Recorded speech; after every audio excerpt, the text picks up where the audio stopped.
Hola, mucho gusto, nos presento. Mi nombre es Leonel Antonio Camarilla Soto y Marco Antonio Rodríguez. A continuación, estaremos presentando algunas evidencias recaudadas a lo largo del curso de Bases Filosóficas Legales y Organizativas del Sistema Educativo Mexicano, impartida por el maestro Cipriano Robles.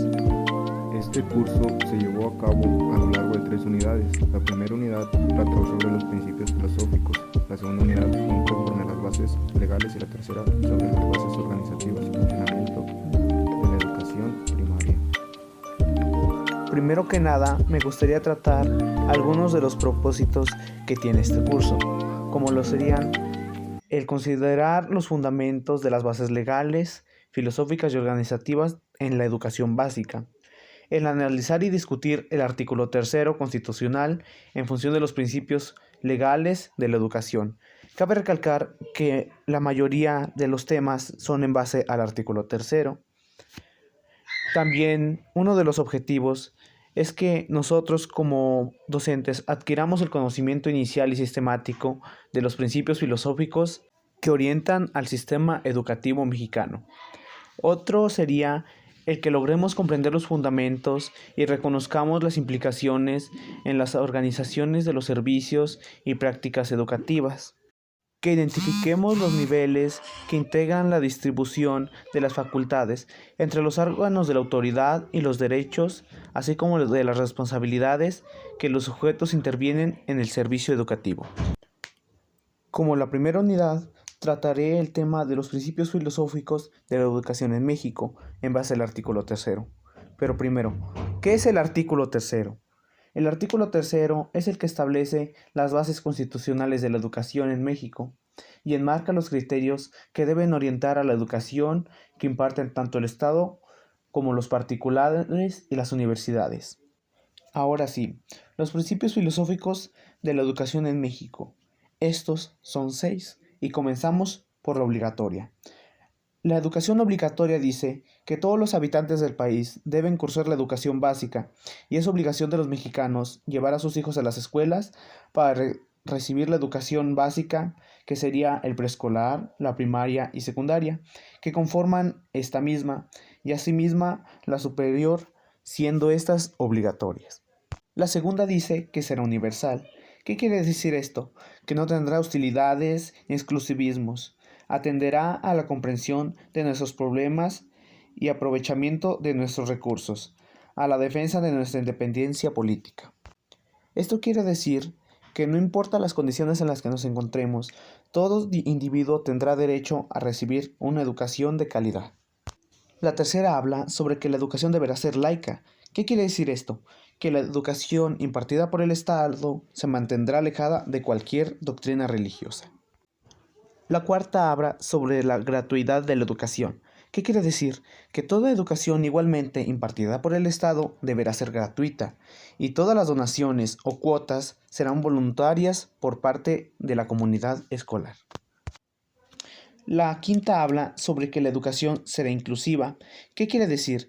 Que se trata de contribuir mejor a la convivencia humana, así obligando a las instituciones a establecer métodos para incluir a cualquier persona que tenga problemas para comprender o tener una concepción correcta del tema. Así, las instituciones atenderán a las adaptaciones requeridas para responder a las características lingüísticas y culturales de cada una de las personas. Y la última habla sobre que la educación será pública. Esto quiere decir que la educación no deberá poner algún precio a la educación ni condiciones para acceder a ella, ya que esta es un servicio público.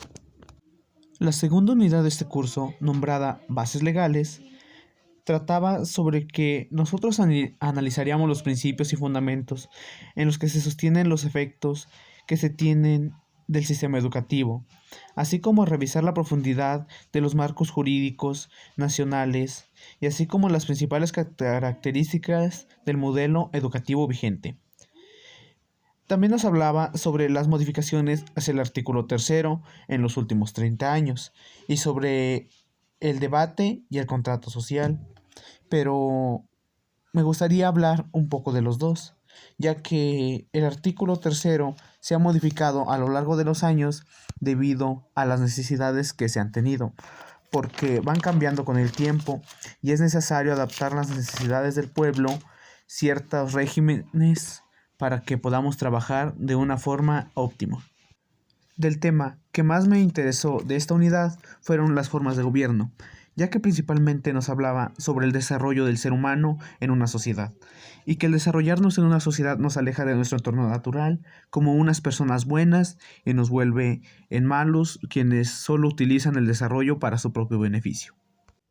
El contrato social es una forma de gobierno en la que se benefician los altos mandos, y ellos mismos, como lo dice, es un contrato entre ellos para su propio bienestar, y así el mantener a las personas de una sociedad colectiva trabajando para su propio beneficio.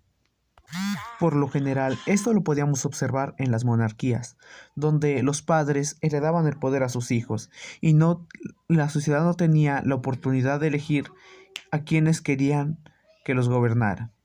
Y a pesar de que sí se daba un desarrollo muy grande, las personas normales en la sociedad no podrían gozar de todos estos beneficios, ya que el desarrollo estaba limitado por el comportamiento moral y político que se tenía establecido en aquellos días. Así que se podría decir que en esa forma de gobierno no éramos libres de decidir ni de vivir nuestras vidas por nuestra propia cuenta. Estábamos a merced de los demás, lo cual se creía que mientras se siguieran las reglas podías vivir de una forma armónica. Pero personalmente, ante la forma que vivimos hoy, no sería la forma más moralmente correcta. El debate social habla sobre la comunicación entre las personas de una sociedad para elegir a sus gobernantes y las acciones que quieren que efectúen, así ellos decidiendo la forma en que pueden ser gobernados, y su opinión teniendo relevancia en las grandes decisiones que se llevan a cabo.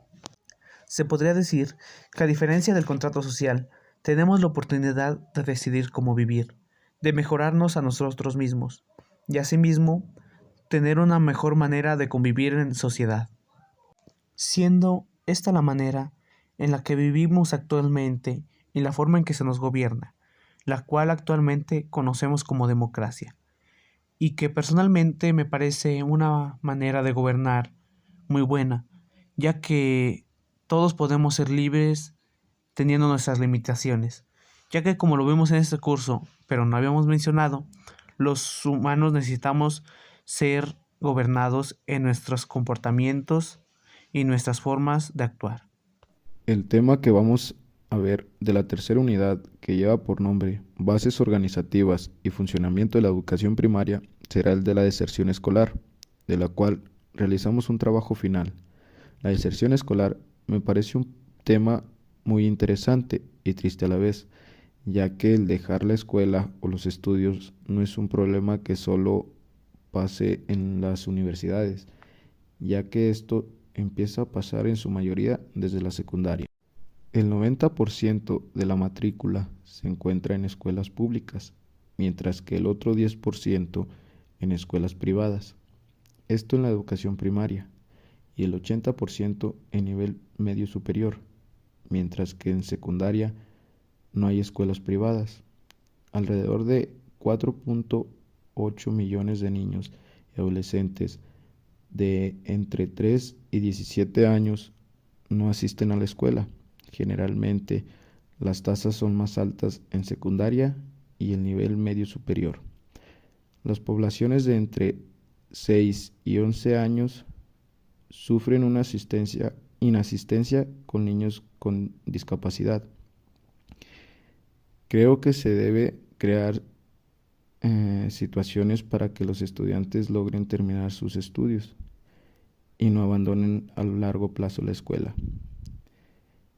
En los años de 2016 a 2017, 150,000 alumnos de escuela primaria, 353,000 en secundaria y 180,000 en medio superior no continuaron con la educación obligatoria.